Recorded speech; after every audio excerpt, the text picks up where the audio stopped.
Muito bem, estamos de volta. Agora vamos entrar com tudo nesse assunto tão importante para a nossa saúde, o estilo de vida. As doenças perigosas causadas pelo estilo de vida devem ser levadas a sério e aquelas transmissíveis como a cólera e a poliomielite foram já contidas com o avanço da tecnologia. Mas existe uma nova geração de doenças que surgem como assassinos perigosos e silenciosos. As chamadas doenças crônicas não transmissíveis, doenças como as cardíacas, diabetes, que levam à morte mais de 14 milhões de pessoas com idade entre 30 e 69 anos. A gente precisa falar desse assunto importante, por isso a gente vai receber aqui hoje a doutora Driele Possemoser, que é médica do estilo de vida. E você que tem dúvida, que quer aqui entender o seu caso, quer de repente tirar uma dúvida, que tal mandar aqui para a doutora Driele hoje? Olha, nosso WhatsApp está aberto para você, anota aí, ó. O número é 12 98266 0004. O QR Code funciona também, você aponta a câmera do celular para ele e você é direcionado para o nosso contato de WhatsApp do mesmo jeito e dá para fazer aquela sua pergunta. Já salva aí no celular para você ter sempre o nosso contato. Quando estiver passando Vida e Saúde e você quiser participar, é só mandar mensagem para cá. Doutora Driele, bem-vinda mais uma vez. Que bom te receber novamente aqui, tudo bem? Obrigada, Teru. Tudo ótimo. O prazer é meu de estar aqui com vocês mais uma vez. E você fala muito bem sobre esse assunto, que é a sua prática, a sua vivência. Eu quero começar já falando o que é um estilo de vida inadequado. A gente tem aqui até uma arte que eu vou vir para cá, porque você vai descrever agora o que talvez faça parte da rotina de muitas pessoas. O que seria um estilo de vida inadequado, doutora?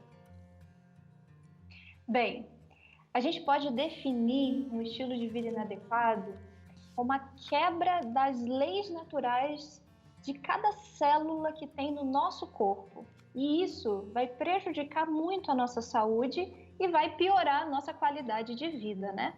Um exemplo que a gente poderia dar disso é o tabagismo, as pessoas que fumam, as pessoas que gostam, né, de tomar aquele álcool, aquele vinho todo dia. Elas têm uma relação direta com o câncer, exatamente. Outra também doença que seria associada, né, a um estilo de vida inadequado são as hipertensões, a diabetes, o colesterol aumentado, que é a dislipidemia, a obesidade, a artrose, osteoporose, ou seja, todas as doenças do nosso século, né? Elas estão intimamente associadas com um estilo de vida insalubre, poderíamos dizer assim. Agora, doutor, e as práticas... Pode falar. Sim. Então, os hábitos, como a gente está vendo em cima, né? Os hábitos errados seria, por exemplo, uma alimentação inadequada, né? Uma alimentação com muitos carboidratos, cheia de óleo, com aquelas comidas, né, consideradas aquelas comidas lixo que estão em McDonald's, comidas pré-prontas, todas elas são de extrema malignitude, né? Sedentarismo também, ela tem sido considerado o vilão do nosso século, e o estresse, né? Quem não anda estressado por aí hoje em dia, querendo sair, querendo ficar um pouco mais com os amigos, né? Então, todos esses aí a gente pode considerar grandes vilões para a nossa saúde, né? São doenças associadas. Agora, doutora, até mesmo quem busca viver um estilo de vida saudável, quem tem consciência, né? E quem tem essa busca de uma saúde constante, talvez tenha um outro, não diria um estilo de vida, mas possa ter um outro deslize nisso aqui.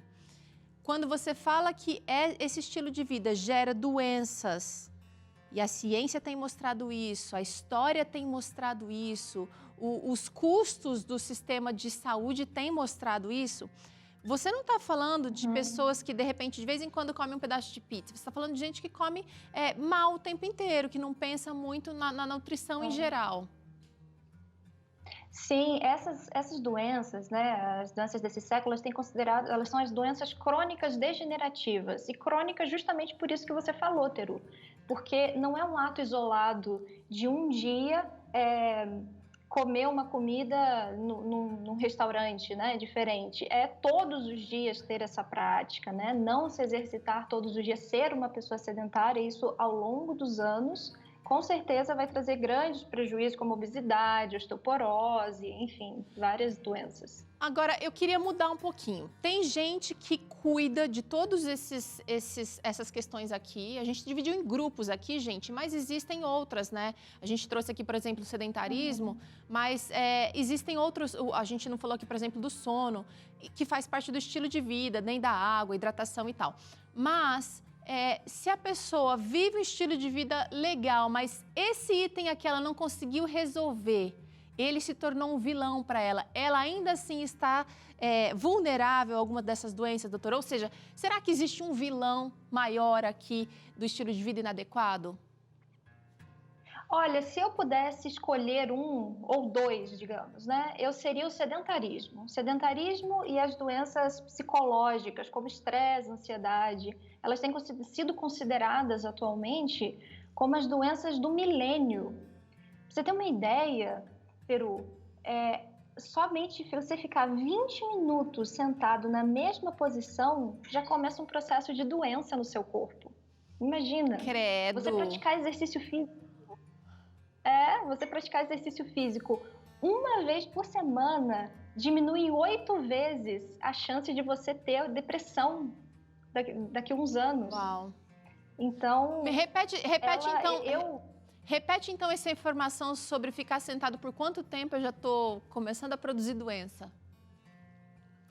Então, ficar 20 minutos sentados na mesma posição já pode começar um processo de doença no seu corpo. Uau!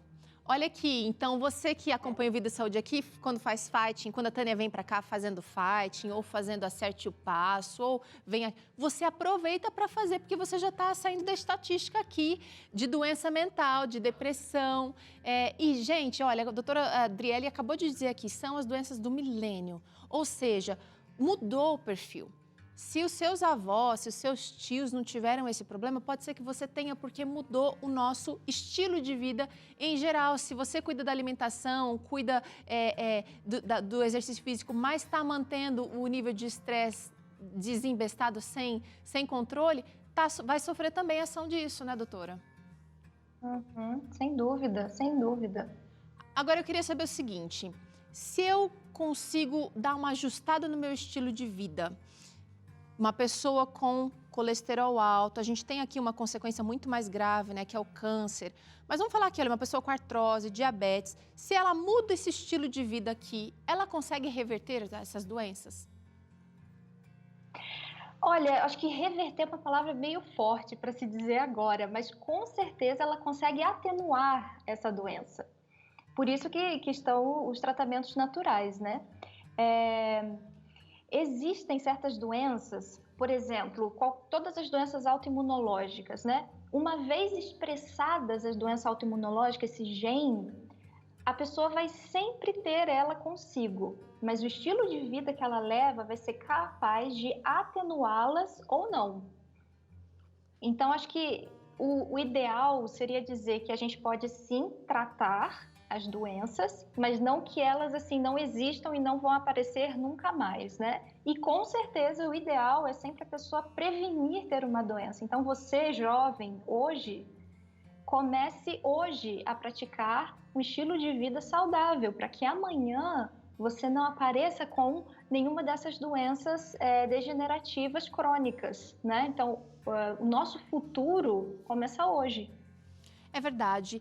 E eu tenho percebido o seguinte, doutora, que quando alguém consegue mudar um hábito do estilo de vida, ela ganha fôlego, ganha gosto, ela sente prazer naquilo e ela começa... Isso puxa uma outra coisa. Quer ver? Se eu saio do sedentarismo, se eu invisto numa academia, vou lá, compro um tênis, vou lá, faço uma caminhada ou faço uma natação, aquilo me dá forças para mudar o meu estilo de vida aqui, ou de repente aqui, porque se eu continuar bebendo, eu não vou ter força para fazer a atividade física que eu escolhi e que eu estou investindo. Então, uma coisa acaba puxando a outra, quer dizer, o resultado da mudança do sedentarismo vai trazer benefícios na questão emocional também.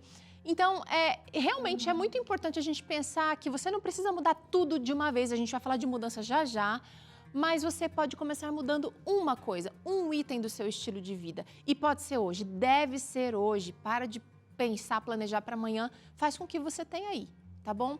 Agora eu quero saber o seguinte, doutora, se ter um estilo de vida ruim pode gerar vícios, por exemplo? Pode gerar vício sim. É interessante ver que o que ocorre com uma ação repetida? O que leva a uma ação repetida? Ela leva a um hábito de vida. E esse hábito, ele pode ser tanto para aquilo que é positivo, como para aquilo que é negativo. Então, se eu tenho um hábito, ele vai se tornar o meu estilo de vida. E se ele é ruim, eu terei um estilo de vida ruim. Então, a questão é que o estilo de vida ruim, ele já é um vício. Já é algo que vicia a pessoa. Então, por exemplo, né, quais são os sinais que a gente pode ter de que, nossa, eu de fato, eu estou viciado em algum alimento ou então em alguma prática inadequada, né? É simples. É só você retirar esse alimento ou esse estímulo, né? E você fica sem ele por alguns dias, algumas horas. Você vai ver que aquelas pessoas que são viciadas, elas vão começar a ter sintomas de dor de cabeça, irritação, às vezes elas ficam extremamente ansiosas, têm angústia, começa a tremer as mãos, começa a suar profundamente. Então, todos esses são sinais de que aquilo que você está usando se tornou um vício na sua vida. Um exemplo clássico é o cafezinho que a maioria dos nossos brasileiros usam, né, toda manhã. Aquela pessoa que fica sem o cafezinho dela já começa, né? Nossa, hoje à tarde eu tô com uma dor de cabeça, não sei o que é. Ah, esqueci de tomar meu café hoje de manhã, por isso que eu tô com essa dor de cabeça. Então pensa que é um ato bobo, mas na realidade é um sinal grave de dependência desse alimento. É interessante pensar, eu estava pensando aqui, será que os hábitos bons também não viciam? Pensei na atividade física, eu tenho vários amigos que são viciados em fazer atividade na academia, por exemplo, que quando fica um dia sem fazer já fica irritado, já fica chato, mas nem todos os hábitos bons viciam dessa maneira. A atividade física ela tem um componente químico aí também, que uma produção boa acontecendo, mas realmente você falou num ponto, eu gostei muito disso. Tenta ficar, você acha que, eu bebo só socialmente, tenta ficar então sem beber socialmente para ver se isso vai afetar a sua vida em geral. Se sim, então está na hora de você rever esse hábito. E assim por diante, todos esses daqui. Agora eu quero saber o seguinte, quais são as características de um estilo de vida saudável, doutora? A gente tem aqui uma plaquinha com um resuminho também, porque eu sei que são vários itens. A gente sempre fala aqui no Vida e Saúde, né, da alimentação saudável, da importância do sono, da importância da luz solar, relacionamento familiar. Olha, isso aqui é uma coisa que combate diretamente o estresse, a prática de atividade física, a oração, doutora, ou a confiança em um ser superior, a água. E a gente precisa também lembrar que tudo isso aqui precisa ser feito com equilíbrio, né? Não adianta mergulhar só em um item, beber ali um balde de água por dia, porque isso não é equilíbrio. Então, as características básicas, né, de um estilo de vida saudável está muito associado àquela pessoa que respeita as leis da vida, né? Respeita as leis que está em cada célula do nosso corpo. Então, assim, se eu quero ser uma pessoa saudável, eu tenho que respeitar essas leis. E quem que colocou essas leis? Quem que estabeleceu essas leis? Não fomos nós que estabelecemos elas, nós recebemos. Né? E elas vieram da mão de Deus. Deus fez essas leis para que a gente tivesse vida. Então, por exemplo, Deus nos criou, acho que aí tá, né? Deus nos criou para a gente descansar, nós precisamos dormir. Quando a gente dorme, por exemplo, é liberado melatonina e é liberado hormônio do crescimento e começa a diminuir o cortisol. Então, tem um porquê biológico por detrás de cada ação ou de cada prática saudável que a gente sempre prega, né? Por exemplo, olha a água, né? A água, ela está muito associada no metabolismo das nossas células, de cada corpo. Elas precisam, cada célula, ela precisa de água para poder conseguir fazer os seus intercâmbios, sabe? entre os metabolismos. E outra coisa também, 80% do nosso cérebro é composto de água. Se a gente não tem água suficiente, as sinapses, elas ficam mais lentas. E entre uma sinapse e outra é que ocorre o pensamento. Então, a gente fica com o pensamento mais dificultoso, mais equilibrado, sente dor de cabeça. E muitas vezes é por falta de água, simplesmente, né? E acho que é algo muito importante que hoje tem se falado muito, que são os relacionamentos. É muito importante a gente se relacionar com as outras pessoas, né? Deus nos fez seres sociais. A gente precisa estar em contato com a outra pessoa, né? E o isolamento tem sido um grande vilão para aumentar o número de doenças psicológicas, na realidade. Realmente, a gente tem percebido que é um desafio manter o isolamento, fazer o isolamento do jeito correto e ainda manter os nossos relacionamentos, que são imprescindíveis para a saúde. A gente precisa de pessoas, a gente precisa de conversa, a gente precisa ver as pessoas. É um desafio necessário que a gente precisa aprender a superar. E eu sinto assim que não só os nossos relacionamentos aqui entre as pessoas, mas também o nosso relacionamento com Deus, porque parece que a nossa fé tem se... Você sente aí em casa que às vezes a sua fé dá uma fraquejada? Eu senti isso quando eu fiquei doente, doutora. Eu confesso que, apesar da fé que eu tenho, apesar de tudo que eu leio, de tudo que eu ouço, eu senti momentos de oscilação. Mas, assim, a fé e o relacionamento que eu desenvolvo já diariamente me fez fincar o pé no chão. Não, calma, é um momento difícil, é uma tribulação, vai passar. Isso dá condições da gente seguir em momentos difíceis na vida, o relacionamento com Deus e com as pessoas. Sem dúvida. E, na realidade, a gente poderia falar também um pouquinho, né, de como as pessoas podem começar mudando os hábitos de vida delas, né? O primeiro, que aí linka muito bem com isso que você falou, Teru, e o mais imprescindível que eu acho é peça ajuda a Deus, ore a Deus. Você já orou ao respeito disso? Já pediu, Senhor, eu não consigo mudar esse hábito na minha vida. Sabe, muitas vezes se a gente entrega a Deus, fica muito mais fácil, porque Jesus falou, meu fardo é leve. Então, se a gente entrega o nosso fardo para Deus e Ele nos dá o dele, acho que fica mais fácil a caminhada. Creio Verdade. que um segundo hábito que a pessoa poderia começar a adquirir para mudança é substituir velhos hábitos por novos hábitos, né? Por exemplo, eu gosto muito de comer uma sobremesa depois do almoço. Tá. Ok, coma a sua sobremesa, só que em vez de comer uma sobremesa cheia de gordura, com muito açúcar industrializada, opte por uma fruta seca, por uma fruta natural, sabe? Que tem o doçor natural da fruta. Outra coisa, tenho muita dificuldade de parar de comer carne, gostaria de fazer isso. Ok, estão aí os produtos da Superbom que são excelentes para fazer essa transição. Né? Eles imitam muito bem a carne, o sabor da carne, a textura. Então já é assim um passinho que você vai dando para poder melhorar. E outra dica que eu dou é comece a mudar um hábito de cada vez. Não tente mudar todos na mesma hora. Isso não vai dar certo e isso não faz bem para ninguém, né?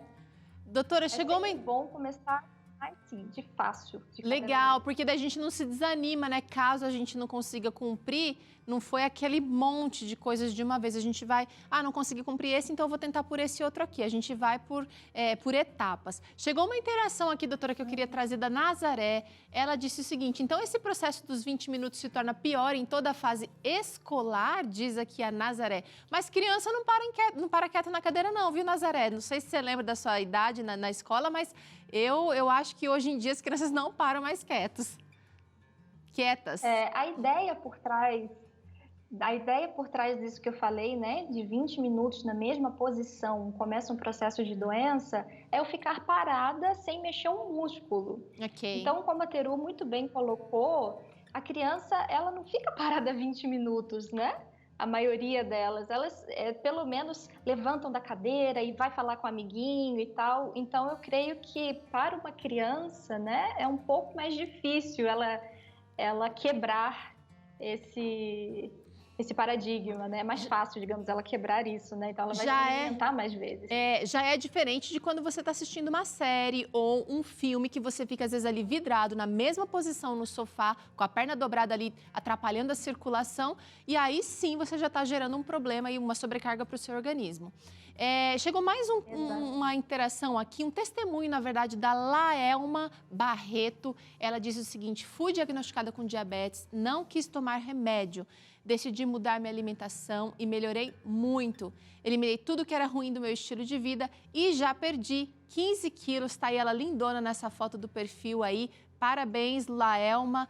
Essa mudança, ela é positiva, Amém. mesmo quando a pessoa, ela segue ali o protocolo médico de tomar um remedinho, mas essa mudança, independente da medicação, ela tem que acontecer, né, doutora? Com certeza, algo que é muito importante a gente falar aqui é que a epigenética, que é o nosso estilo de vida, o nosso meio ambiente, o que nos rodeia, ele é soberano, ele é muito mais importante do que a genética em si, né? Então, se a pessoa decide mudar os seus hábitos, com certeza ela vai ter muitos benefícios. Hoje a gente sabe que a epigenética, ela é responsável por 70% de quem nós somos e daquilo que nós vamos ser. Né? Se a gente vai ter ou não uma doença, eu que decido hoje através do que eu como, daquilo que eu decido fazer ou não na minha vida. E Olha, essa moça está de parabéns. Tá de parabéns mesmo, uma inspiração pra gente. Obrigada, viu, Laelma? Doutora Adriele, eu quero te agradecer, é sempre bom ter sua participação aqui no Vida e Saúde. Quem quiser conhecer mais do trabalho da doutora, é só acessar o Instagram dela, @driele_possemoser com Z no final. E eu acho que você dá dicas por ali. Obrigada pela participação hoje aqui, doutora. Eu que agradeço muito a participação. Olha, a gente vai seguir aqui com Vida e Saúde, fazendo um intervalo rapidinho, mas na volta tem Plantando Saúde e quem está no foco hoje é a babosa. Tanto os benefícios como o cultivo dessa planta você acompanha aqui. E ainda hoje eu te ensino a fazer essa canjica delícia, ótima para uma refeição bem reforçada. E é aqui no Vida e Saúde, a versão saudável vai estar disponível para você já já, não sai daí não.